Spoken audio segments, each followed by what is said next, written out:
الشیطان اللعین الرجیم بسم اللہ الرحمن الرحیم رب اشرح لی صدری ویسر لی امری واحلل عقدۃ من لسانی یفقہوا قولی۔ معزز ناظرین و سامعین، السلام علیکم ورحمۃ اللہ وبرکاتہ۔ معزز ناظرین، کثرت کے ساتھ لوگ جو ہیں وہ پریشانی میں مبتلا ہیں۔ کبھی کسی کو کوئی حاجت ہوتی ہے، کبھی کوئی کسی مشکل میں ہے، کبھی کوئی بیمار ہے، کبھی کوئی حاجت ہے۔ آپ جانتے ہیں آپ کے سامنے جو ہے یہ ساری چیزیں ہیں، آپ یقیناً جو سن رہے ہیں ان میں سے بھی کثرت کے ساتھ ایسے لوگ ہیں جو کسی نہ کسی مشکل میں مبتلا ہوں گے، کسی بیماری میں مبتلا ہوں گے یا کوئی حاجت رکھتے ہوں گے۔ آج ایک ایسی تسبیح آپ کو بتانے جا رہا ہوں کہ جو تسبیح جو ہے محیر العقول کے نام سے تسبیح مشہور ہے، یعنی ایسی تسبیح ہے جو عقلوں کو حیران کر دیتی ہے۔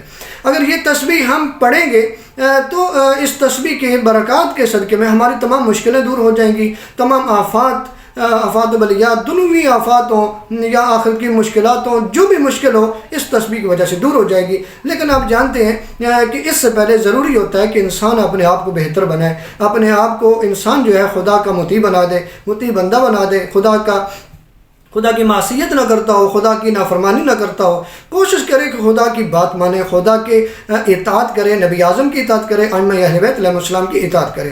جب ایسا کرے گا تو یہ تسبیح ایسی ہے کہ اس کا اثر بہت زیادہ ہے، کیونکہ اس کے نام سے ہی ظاہر ہو رہا ہے کہ یہ کتنی کمال کی تسبیح ہے، محیر العقول تسبیح۔ یہ تسبیح جو ہے یہ تمام آپ کی پریشانیوں کو دور کر دے گی، تمام آپ کی مشکلات کو دور کر دے گی۔ یہ تسبیح کون سی ہے اور کتنی دفعہ اس کو پڑھنا ہے اور کس ٹائم پڑھنا ہے یہ آپ کو بتا دیتا ہوں۔ نماز فجر کے بعد اس کو کم از کم 41 مرتبہ آپ نے پڑھنا ہوتا ہے، اور روایت کہتی ہے کہ اس کے عجائبات جو ہیں یہ آپ خود دیکھیں گے، یعنی اس کا رزلٹ جو آپ کے سامنے آئے گا یہ آپ خود ہی بتائیں گے۔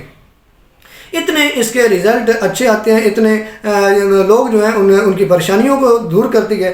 نماز فجر کے بعد 41 مرتبہ اس تسبیح کو پڑھنا ہے۔ تسبیح آپ کے سامنے جو ہے سکرین پہ چل رہی ہے، میں پڑھ دیتا ہوں۔ یہ تسبیح جو ہے کس طریقے سے پڑھنی ہے؟ یا بدیع العجائب سہل بفضلک یا عزیز۔ میں پھر گزارش کر دیتا ہوں، آپ کے سامنے بھی چل رہی ہے۔ نماز فجر کے بعد 41 دفعہ یہ اپنا وظیفہ بنا لیں۔ ہر روز نماز فجر کے بعد پہلے نماز پڑھیں، اس کے بعد آپ اس تسبیح کو پڑھیں 41 مرتبہ، یا بدیع العجائب سہل بفضلک یا عزیز۔